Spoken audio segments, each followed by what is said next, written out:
So ladies and gentlemen, please allow me once again to welcome you to the Leukemia Research Foundation of Delaware's 9th Annual Starry Night Gala. Allow your imagination to take you back for a moment to your childhood when you first gazed up at the moon and the stars in all their wonder. The light of the moon and the stars illuminated the sky and removed the mystery of darkness.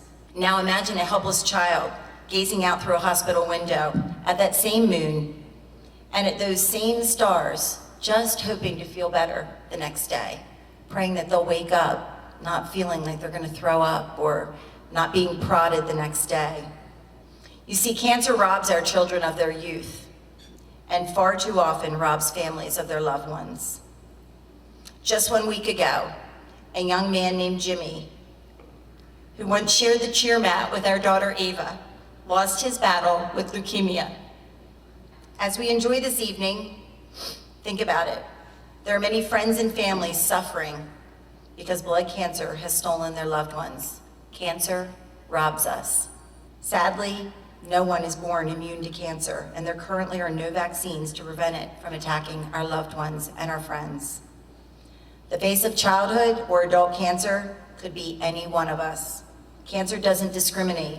It doesn't care what you have or how much you have of it.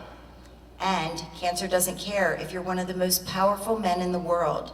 Just ask our Vice President, Joe Biden. Cancer just doesn't care. There are many of us in this room have been directly affected by a diagnosis of cancer.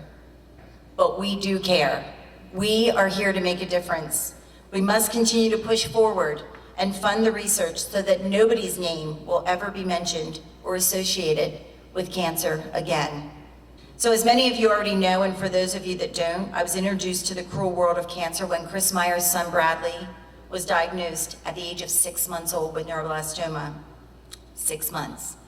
Bradley suffered through chemotherapy, operations to remove cancerous tumors around his spine, body cast, and many more. I'll never forget the helpless expression on my friend's face and often wondered how a family could possibly get through something like that. Well, as fate would have it, I wouldn't need to wonder for very long. Shortly after Bradley's treatment ended, my 3-year-old daughter, Natalia, became ill. Family doctors sent us to AI DuPont Hospital, where we were told by the oncologist that he suspected leukemia. Blood work confirmed that Natalia had leukemia, a form called ALL. She was considered high risk, and doctors wanted to start treatment immediately. Painful spinal taps became routine occurrences. I recall one day, shortly after Natalia's radiation treatments began, she was sitting up on the kitchen counter, and I was washing her hair in the sink for her, and it just was coming out in clumps right before my eyes. And all she said to me was, "Mommy, please, I don't want to look like a boy." And that's what these people go through. That's what these children go through. They lose their self-confidence. They lose a little bit of themselves, and so do adults. All throughout Bradley and Natalia's treatment, I admired the gentle and caring nature of the doctors and staff. And as our infant children began to recover and getting stronger each and every day, I became more and more compelled to do something.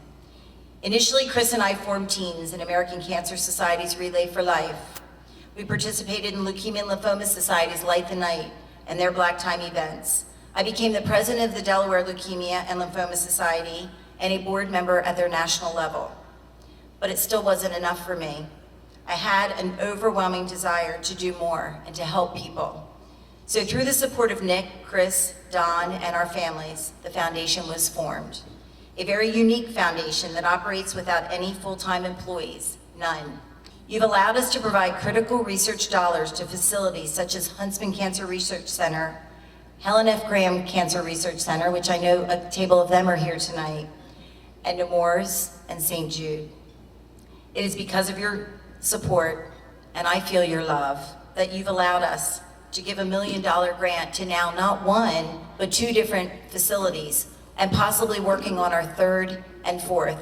And one last thing before I close, in case you missed the message, the mission of the Leukemia Research Foundation of Delaware is to provide critical funding targeted specifically for blood cancer research.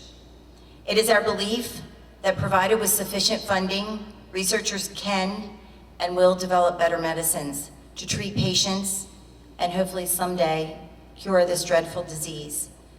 Researchers developed vaccines preventing polio. They developed a penicillin. They put us up in space. And research, my friends, will someday stop and ultimately prevent cancer. I really believe that, and I need you all to stand behind us and help us to see that day come to fruition. So I say thank you, and have a wonderful, starry night with us.